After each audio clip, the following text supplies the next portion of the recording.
મિત્રો કાલે બે વ્યક્તિએ મેચમાં બધાને વિચારવા માટે મજબૂર કરી નાખ્યા યાર. અહીંયા રોહિત શર્મા વિચારી રહ્યો છે, અહીંયા હાર્દિક પંડ્યા વિચારી રહ્યો છે, અહીંયા બુમરાહ વિચાર કરી રહ્યો છે કે ભાઈ બોલ ક્યાં નાખવા હે.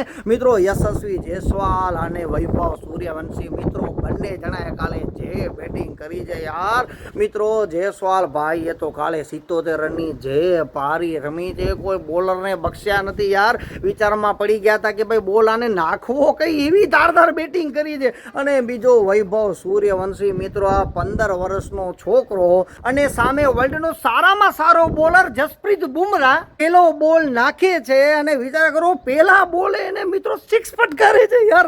બુમરાહ મિત્રો હસતો હોય છે કે યાર શું કર નાખ્યું, અને બીજો 6 પણ એ જ ઓવરમાં ફટકારે છે યાર. ટ્રેન્ડ બોલની એક ઓવરમાં 22 રન લે છે, એટલે કોઈને બખ્શ્યા નથી મિત્રો. આમાં સારામાં સારી ઓવર છે ને હાર્દિક પંડ્યાએ નાખી, બાકી કોઈ બોલિંગ સારી નથી નાખી, બધાને કૂટી નાખ્યા. શાર્દુલ ઠાકુર તો મિત્રો એને પણ 6 ફટકાર્યા છે ને વૈભવ સૂર્યવંશી મિત્રો 5 છક્કા મારે યાર. બંને જણાએ જબરદસ્ત બેટિંગ કરીને 11 ઓવરમાં 150 રન કરી ગયા યાર. અને મુંબઈ વાળાથી આટલા રન થયા નહીં અને મેચ હારી ગયા યાર. ખાલી 123 રન જ કરી શક્યા મિત્રો. ક્રિસ ગેલનો જો કોઈ રેકોર્ડ તોડી શકે એમ હોય ને તો એવું લાગી રહ્યું છે વૈભવ સૂર્યવંશી હોઈ શકે. અને મિત્રો પછી તો હાર્દિક પંડ્યા એને શાબાશી આપી છે યાર કે ભાઈ ગજબ બેટિંગ કરી છે.